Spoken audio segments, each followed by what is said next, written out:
Welcome to AwakeningYOU channel. If you appreciate what we do, please support us. Thank you. Dear sons and daughters of planet Earth, I am Sananda.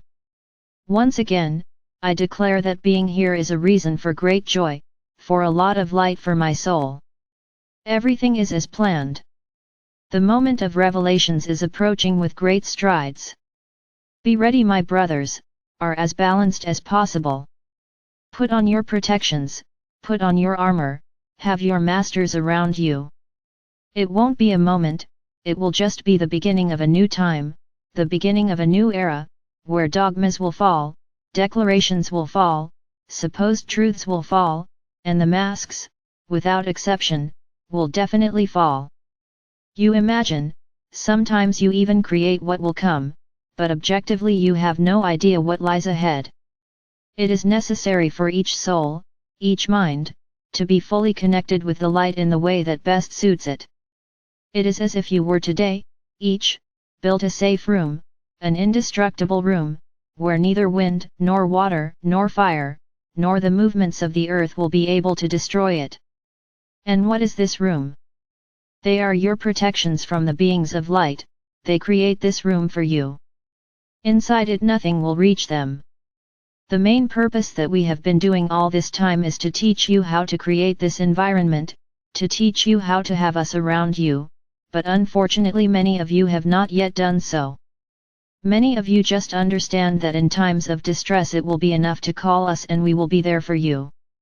So I will present a parable. A house in the countryside, a man hears a dog barking. It is a suffering bark, a bark of pain. This man, whose heart is immense, spends days, and days looking for this animal, intuitively following the sound of its barks of pain. Through his loving heart, through his gesture, he finds the animal. This one is injured, hungry, almost to death. And this pure-hearted man frees the animal from the trap and takes it to his home. He takes care of it, feeds it, and in a few days the animal is up and running after him with great joy. What is the moral of this parable? What made the man find the injured animal? Simply his heart, the love he had for that strange animal that he didn't even know, the love of wanting to save it, of wanting to help it, led him to that animal. At this point I will explain to you what happened. That animal asked for help, he didn't know if she would come or not, but even though he was sick, even injured, almost to death, he had the strength to bark, bark, bark, because there was hope that someone would help him. He trusted, and in the same way that man whose love in his heart was immense found that animal and was taken to him. Through a connection of love that was created between that animal and that man. The animal asked for help and this help was found in the heart of a good man. What's the difference between you when you're desperate and asking for help? None. The situation would only be different in the fact that you would be pleading with beings of light and not a human. So I tell you that if this supplication has a lot of faith, has a lot of belief that you will be helped, we will be there perfectly, and we will be that indestructible room around you. Now it's not enough to just scream, it's not enough to just beg, there needs to be trust and certainty that we will be there.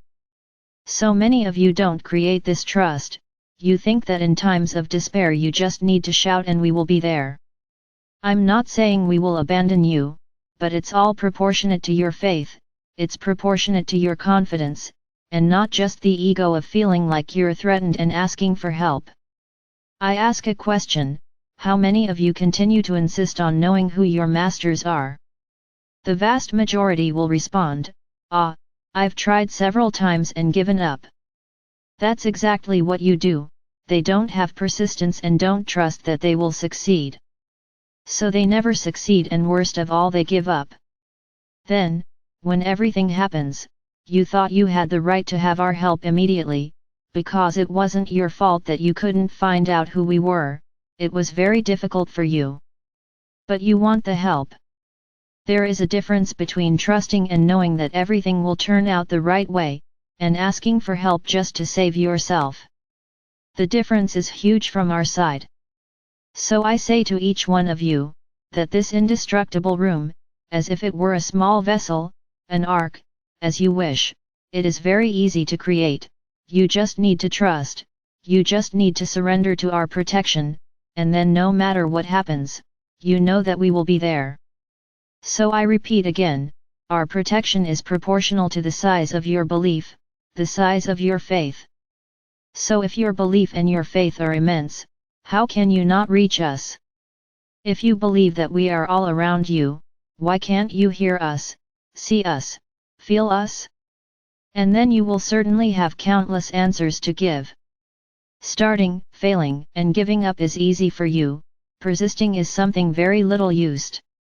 So I just say, don't just look for us in the sense of salvation, because it will take us a while to arrive, we will arrive, but not as quickly as the one that formed that room. That one will practically be immediate, but you'll have to wait a while and you'll be calling us just to save yourself, not because you trust us, because if you did you'd be in that room. So I say to each one of you, there is still time, but don't leave it too far ahead, because time is moving quickly and the moment is approaching in leaps and bounds. Either you will be inside your safe rooms protected by us, or you will be adrift for a long time until we appear. No, this is not punishment, this is the result of your faith, your trust, your belief, because whoever truly trusts us, sees us, feels us, hears us. Those who cannot, search within your hearts. How are you doing this search? Why are you doing this search, just to save yourself or because you trust us and give us your path? Answer this question, and you will immediately understand why you are unable to contact us. This contact has to come from love, it has to come from trust and faith, regardless of what will happen. Even if you know that something bad will happen to you tomorrow, you trust your teachers and know that whatever happens is because it had to happen, and you are completely confident that your masters did what was possible to do, because that was in your path. So I leave here this moment of reflection for each of you. How do you look for us? For what purpose? If only save? This is not the answer, because whoever seeks us with heart, with love, regardless of what comes next, finds us. Because we know how to respond exactly to each one of you, and if we don't respond it's because you didn't call us in the right way, which is through unconditional love, not for your own salvation.